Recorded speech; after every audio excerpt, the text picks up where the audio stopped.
HORTON Last updated 1642, October 31, 2017. Sergeant Bowe Bergdahl appeared on the witness stand Monday to describe his 5 years in Taliban captivity, a graphic and at times disturbing account delivered hours after the presiding judge rejected his lawyer's appeal to have the case dismissed over incendiary remarks made by President Donald Trump during his campaign for the White House.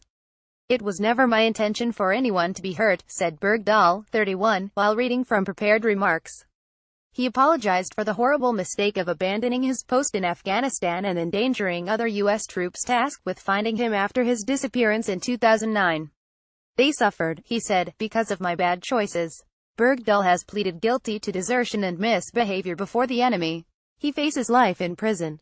Bergdahl described being tortured, his failed escape attempts, and his declining health while being held captive. His testimony came as the judge, Army Colonel Jeffrey Nance, weighs Trump's comments. The president has called Bergdahl a dirty, rotten traitor and suggested he should be executed against the horrific treatment Bergdahl endured while in captivity and the testimony of other troops who were wounded during the search. Though Nance denied Bergdahl's motion to dismiss the case, he said he would consider Trump's comments as mitigating evidence that could lessen the punishment Bergdahl receives, if any. Read more. American soldier Bowe Bergdahl could be jailed for life. Taliban scars remain for Bergdahl. During his testimony, Bergdahl described being tortured, his failed escape attempts, his declining health and dimming prospects for survival. U.S. Army Sergeant Bowe Bergdahl leaves the courthouse in North Carolina, U.S. In detailing his captivity, he explained that dirt floors were preferable to cement because they allowed him to bury the chronic diarrhea he experienced, thus avoiding further abuse from angry guards who threatened to cut off his nose and ears if he did not stop getting sick. He was beat with hoses and kept in a cage much of the time, he said. As he recalled his ordeal, one memory caused him start shaking. His face turned red, but rather than tell the court what had surfaced in his mind, Bergdahl elected to stop. But the court also heard Monday from the prosecution's final witness, Shannon Allen, whose husband, Mark, a Master Sergeant in the National Guard, was nearly killed while searching for Bergdahl. Allen was paralyzed after being shot in the head while on a mission to collect intelligence on Bergdahl's whereabouts. Shannon Allen, wife of former U.S. Army Sergeant First Class Mark Allen, who was badly injured while searching for Bergdahl. "He was very loud and outgoing," Allen said about her husband before he was wounded.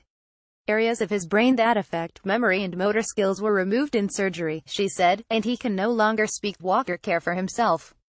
She takes him to appointments and emergency room visits when he appears in distress. He lost me as a wife. I've become his caregiver. It doesn't mean I love him any less," she said, her voice shaking. The court was shown a video of Allen readying her husband for the day as he lay nearly motionless. The defense team had objected to scheduling Allen's testimony, saying the impact on her was too far removed from Bergdahl's actions to be considered a factor in his sentencing. But Nance allowed it, saying her testimony conveyed how one soldier's life has been permanently altered.